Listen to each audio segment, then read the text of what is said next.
Hi, I'm Crystal, and today we're going to take a couple of boxes of snacks from the Dollar Tree and turn them into a really cute haunted house. Now there are a million kits out there to build a haunted house, but this version you get free snacks. So why not? So the first thing to do is to just empty the boxes and open them up flat. And then for the two side boxes, I just marked off a little peaked roof by drawing a triangle that will be roughly the same height as my central wider box. Once I've done that and trimmed it down, I'm going to stick a little additional cardboard in the bottom for weight, and then I'm going to hot glue the boxes together. Cut a little scrap cardboard for the roofs.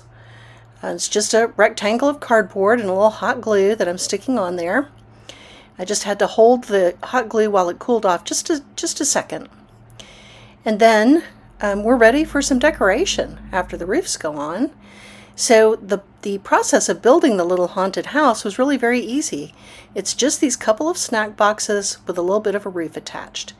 Now it's time to get out all of your Halloween ephemera. So I have a little bit of medical gauze that I'm going to turn into a spider's web. I made myself a little template to cut out some shutters and windows.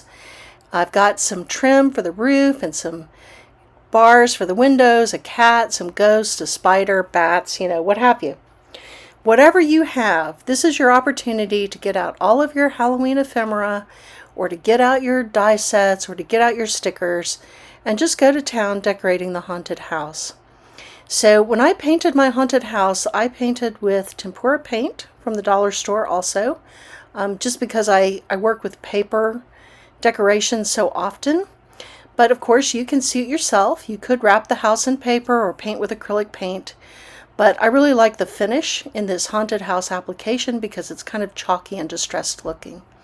I've got these lighter areas where I intend to stick the windows, and I just think these snack boxes made a really nice house.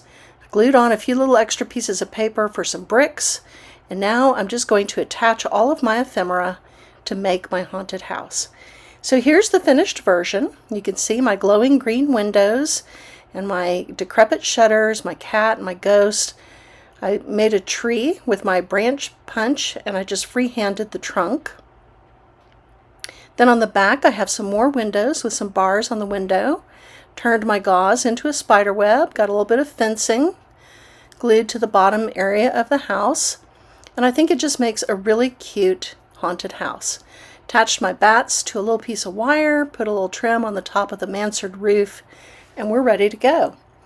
This is a much larger haunted house than I could build with any die set for a miniature house, because once I got done it ended up being about 8 inches tall and about 8 inches wide, and it's pretty substantial feeling because of that extra cardboard in the bottom. So I had a lot of fun doing it, and I enjoyed my snacks. So I hope you have a wonderful Halloween season. Thanks for joining me today.